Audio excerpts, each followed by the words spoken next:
Alright, hello everyone, it's silverkyle, and today I am going to be talking about the PlayStation 5 event that happened today, which was essentially the PlayStation 5 reveal, along with a bunch of PlayStation 5 games. And to me, this felt like E3. This is, like, if E3 would have been happening this year and Sony would have been presenting something, this is what we would have had. And I will say that Sony did a better job than Microsoft's Xbox Series X reveal, by far. Granted, Microsoft said out of the gate, okay, we're just going to be showing you specific games that are not all our big AAA games. We'll do that at a later event. And I have no idea why you would even bother having a reveal then if you're not going to be showing your biggest games. Microsoft are idiots for doing that. So obviously everybody's like, that was a mediocre event. And Microsoft's, well, we told you it was going to be a mediocre event. And we called you out on that. Well, yeah, it doesn't make any sense when you have a reveal to not stack it with as much stuff as you can show. You want people to buy your system, right? So you want the first impression to match. How? I don't understand Microsoft's marketing at all. Anyway, not to say that Sony's was perfect. They started off with just a nosedive, in my opinion. Then they picked it up for the first 10 minutes. Then for 40 minutes, we had like just indie games or third-party games that I had no interest in. And then they kind of ended it off once again with a good 5 to 10 minutes at the end. But the main thing is that Sony at least brought AAA games, which Microsoft did not at all. Anyway, let's get into this because there's quite a few games and I have them in chronological order for when they appeared throughout the event, by the looks of things anyway.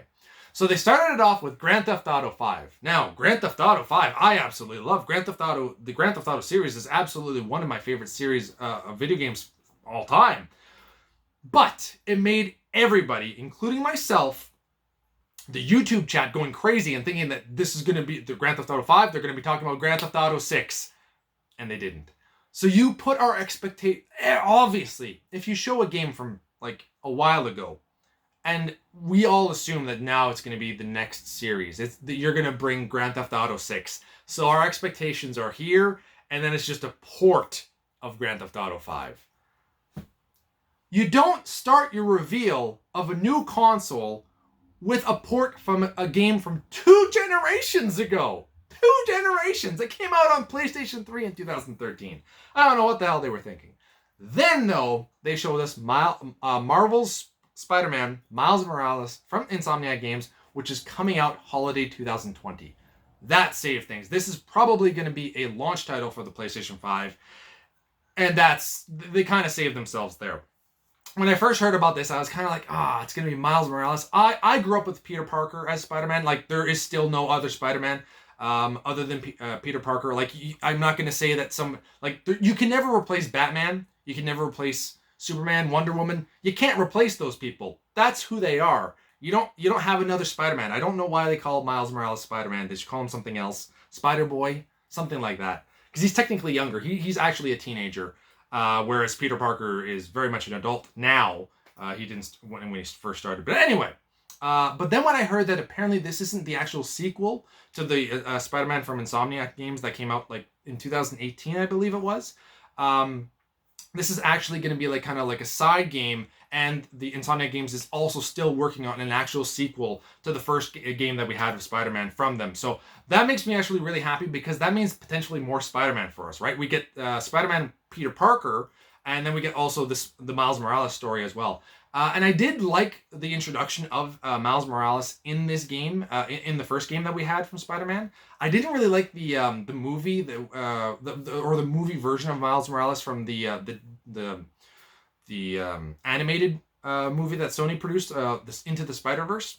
I didn't really dig his character as much in there, but I liked his character a lot more in the Spider-Man game. So now we're potentially getting a lot more Spider-Man, and I like. Also, for holiday 2020 for this launch game, that's a good thing. Gran Turismo 7 showed up next, and I mean, I'm not a fan of that game. It does look pretty. It doesn't necessarily look like next-gen pretty, but it looked nice. But there's no way in hell I'm going to get that. Then they had Ratchet & Clank Rift Apart, also from Insomniac Games, to be determined for when that's going to be releasing. But that looks freaking awesome. That looked as nice as it could for like a third-person platformer / shooter that we have with the Ratchet & Clank games. So I'm not really expecting anything there that would just wow me. But I'm pretty excited for that. Then we showed, which to me was probably the biggest surprise here, and one of the games that I'm probably looking forward to the most, and that's from Square Enix, and that is Project Athia, and it looks amazing. Actually, it's with Luminous Productions and Square Enix. Sorry, it's not just Square. That looked awesome. We only got a very quick glimpse of it, but I was hooked right from the beginning, and I cannot wait for that. I would probably say out of everything here, that's the game that I'm probably looking forward to the most, or most excited about. Then they showed a game that I should not have been excited about. Well, that I assume probably most people are not excited about. And that's a game called Stray, where it looks like you're going to be playing as a cat. And if you're playing as a cat, like, I'm so in for that. That's amazing. We were all joking, like, because they kept showing a cat, and I was talking to Kevin and Jason in a chat in Discord, like, about this game, and we're like, oh man, that'd be so awesome if you could play the cat. And then at the end of the trailer, they really made it seem like you were going to, and then it's called Stray, so you're probably gonna play as a cat, and that's amazing. I'm more excited for this than like half the next, like almost the rest of the list of the games here, which is just sad. Then they had Returnal. I honestly don't remember what that was. Then they showed Sackboy: A Big Adventure. So this is like a Little Big Planet game, but I guess just for Sackboy, and it also has, by the looks of it, kind of like a Super Mario 3D World vibe to it, where you can play multiplayer. And if they have online multiplayer, and you can play up to 4 players in these, 3D environment platformers, that kind of interests me. So I'm kind of looking forward to that. Destruction All Stars. I don't remember what that was. Kena Bridge of Spirits. Don't know what that is. Goodbye Volcano High. That one I remember. That looks horrible. That's made for furries or something like that. And no, that's not for me. I feel though, Kena Bridge of the Spirits. I'm just gonna kind of pull that up because I feel like Kena Bridge of the Spirits. That kind of looked potentially interesting. There was cute things, like there's these cute little black monsters. They kind of looked cute, but I didn't know how it felt about the actual game. Oddworld Soulstorm, it's an Oddworld game. Ghostwire Tokyo. That was like this weird first-person game where you're in Tokyo. And I wasn't digging it either. Out of all the games that we had seen, I guess that one, like right after Sackboy, I just felt that everything kind of just went downhill from here. So I guess out of everything that we had seen, that one kind of looked a little bit interesting, but I don't think I would ever pick that up unless there's rave reviews or something for it. Then they had Jet, the Far Shore.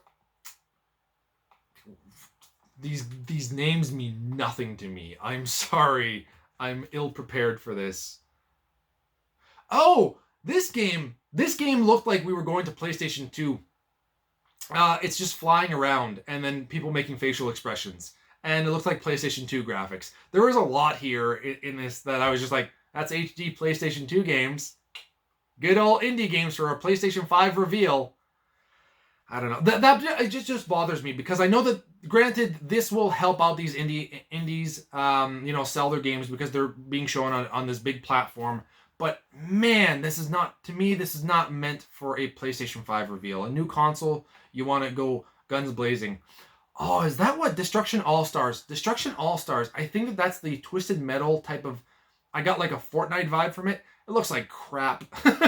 I have no interest in that game whatsoever. Granted, I don't really have any interest in Fortnite whatsoever. So anything that kind of tries to duplicate that and try to go in a different direction, no, that's not happening.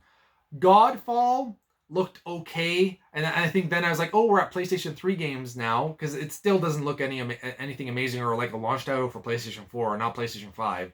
It did not look that astounding. Just a hack and slash. Solar Ash, I don't remember what that is. Once again, PlayStation 2 HD. That's essentially what that is to me. And I mean, I'm not saying that if you're excited for these games, like there are people that love indie games, and they do have a unique feel to them, but they're usually just not for me. Because most of the time they're going to be digital only. And that's another thing that we're going to talk about. And obviously, I like my physical, so I'm biased in that aspect. They showed Hitman 3. that's interesting. I still haven't played Hitman 1 or 2, though, or any of the previous Hitmans, honestly. And I've wanted to. I've wanted to play it when the reboot happened, but just haven't yet. Astro's Playroom looks like it could be fun. That wasn't too bad. Remind me a little bit of the Sackboy game, but I think that the Sackboy game, to me, looked a little bit more fun than this one did. Little Devil Inside. I don't remember what that one was.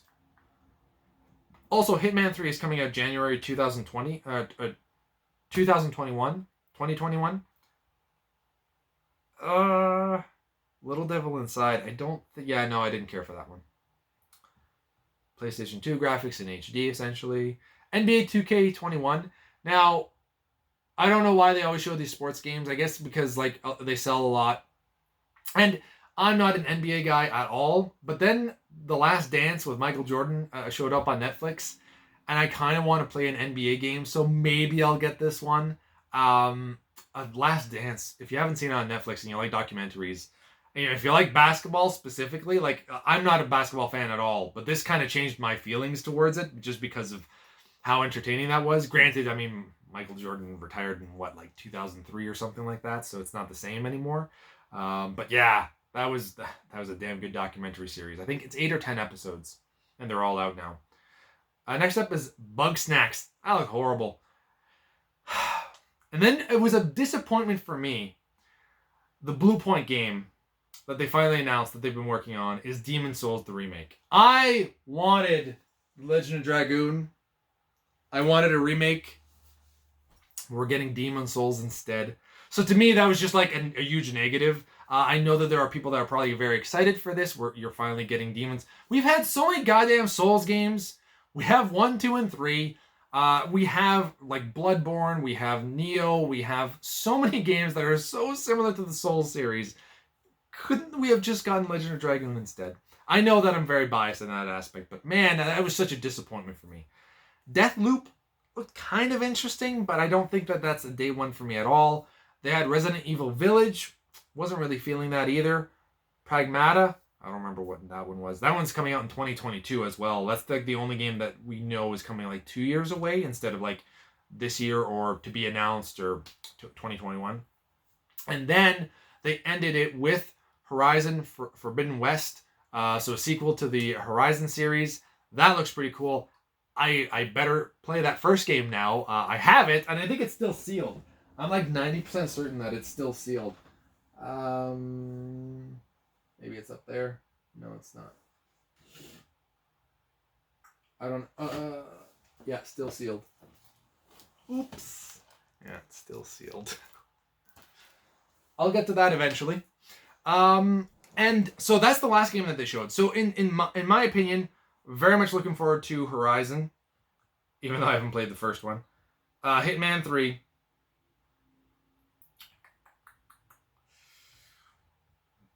Bunch of just garbage. Sackboy.